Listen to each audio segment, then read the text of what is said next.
I saw the news the other day, and it took me a lot to summon courage to even talk about this, where the federal government is about to settle the Mieti Allah cattle breeders. I mean, these are the Fulani herdsmen that are killing our people. They've killed thousands of our people, and the government is about to settle them with nearly 270 million US dollars. It's about 100 billion naira. The Nigerian government. And I'm trying to look at the budget they have made for the police and all these other agencies in the government, and I'm looking at how much Mieti Allah is. I mean, you kept lying to us the whole time. You kept lying to us about the whole Mieti Allah thing. So today, the federal government has owned up. They're telling us the Mieti Allah are actually the people who are killing us, and they are negotiating with them. They're negotiating to the tune of 100 billion naira.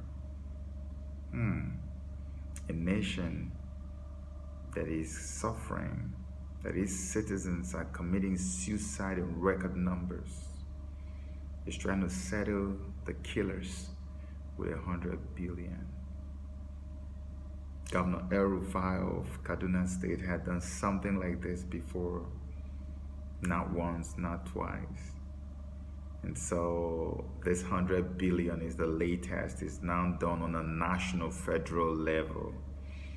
And then I asked myself, is this really a settlement to stop killing, or is it a resettlement fund to build and to develop cities on the lands that have been stolen by these herdsmen who are supposed to be foreigners, invaders from outside of the country?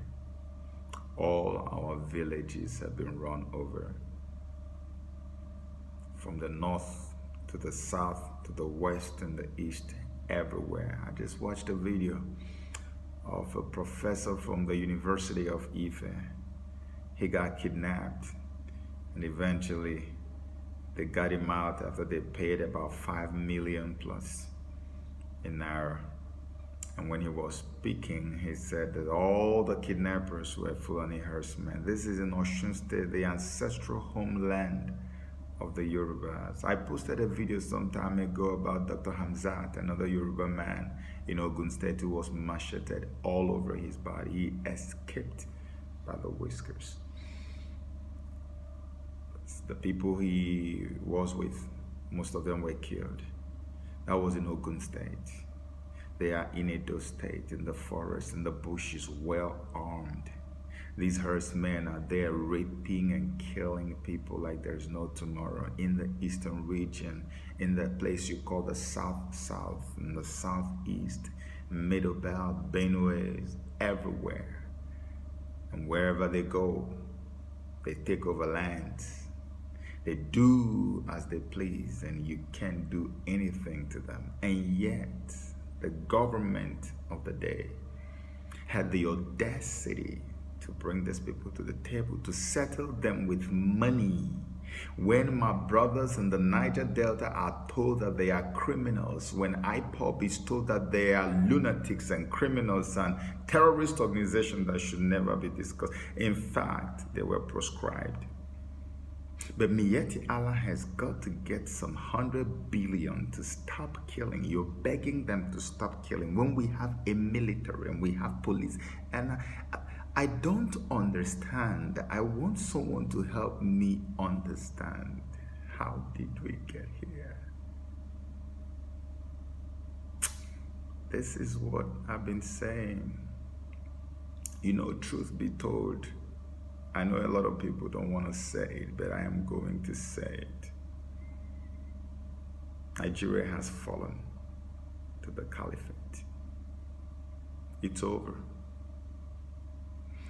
But the only reason I will tell you it's not yet over on our side is because God is with us. The Republic of Biafra is rising up. I don't know about the rest. You know, the reason we are where we are today, like everybody would like to know, is because of our brothers and sisters from the southwest of Nigeria, the Yorubas. And it is not because of Bola Tinubu, it's not because of some Yoruba imam. It is because of E.A. Adeboye, the presiding senior pastor of the Redeemed Christian Church of God. I place this blame right on your table. You have betrayed the rest of us in Nigeria. You have betrayed the body of Christ. There are too many things that this man could have done so swiftly, and this madness going on in Nigeria would have been averted. So many things that he could have done. He would not do it because he decided to partner with the enemies of our destinies. Imagine if the Southwest had united with their brothers from the so-called Southeast and South. There is no chance, there would never have been a chance for these marauders, for these blood-sucking demons to have come this far. They would never have tried. They would never have dared. They know, oh, how can you support a man who has an Igbo man as his deputy? I do not even belong to any party. I did not believe in the elections that happened in Nigeria in 2019, but I know that they decided to pull the ethnic card, and Adeboye signed off on it, and he rallied everybody. That's why someone like Tunde Bakare, rather than staying neutral, is advising Buhari on the quality of ministers he needs to choose this time around. Buhari has not even started his second term. He's still in court. Tunde Bakare probably knows something that many of us don't know.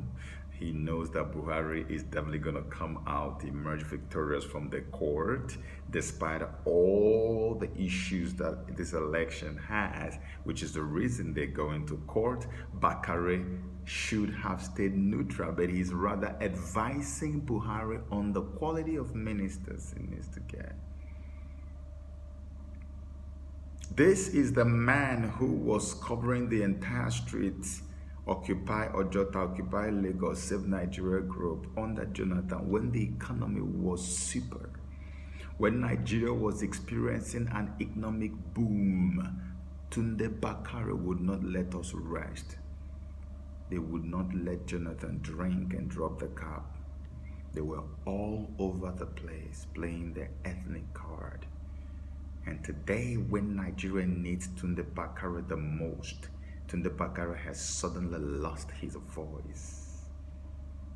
It's an ethnic thing, you know, and it's a very dangerous one. Everybody is going to go in for it. But for me and my people, we already know what we're doing. The Republic of Biafra can never, under any circumstance, be truncated. It will arise. I am not joking, mark my words. The worse things get in Nigeria, the brighter our chances of emergence. Immediately, it will not even waste time. Where is the Labour Congress? The Labour Congress suddenly lost their voice. The only thing you hear them saying now is telling people, when you see Ngige do this, Ngige do that, Ngige soft spot. That's what you know them for. The Labour Congress has now become a congress of losers and lunatics. They've also lost their voices. They can't speak again. At a time like this in the history of the nation, a whole Labour Congress. During Obasanjo regime, it was Adams Oshomole's exploits that gained him that name. They call him Comrade, whatever they call him. That was how he became the governor of Edo State, two-term governor of Edo State. It was his activities during those days that gave him their fame. That was why he became a governor. Under Jonathan, NLC would call for protests at the drop of a hat. Where is NLC today? Gone. How about PFN, Pentecostal Fellowship of Nigeria? Psh, nothing. Christian Association of Nigeria, CAN, no, those ones should become, I told them already that they need to register as a political party because that thing is absolutely non-existent. Look at all the people we expect they should be speaking at this time. Not one person is speaking. They're paying them off, they're buying them over, and they are succumbing to this wickedness. I am dazed beyond imagination.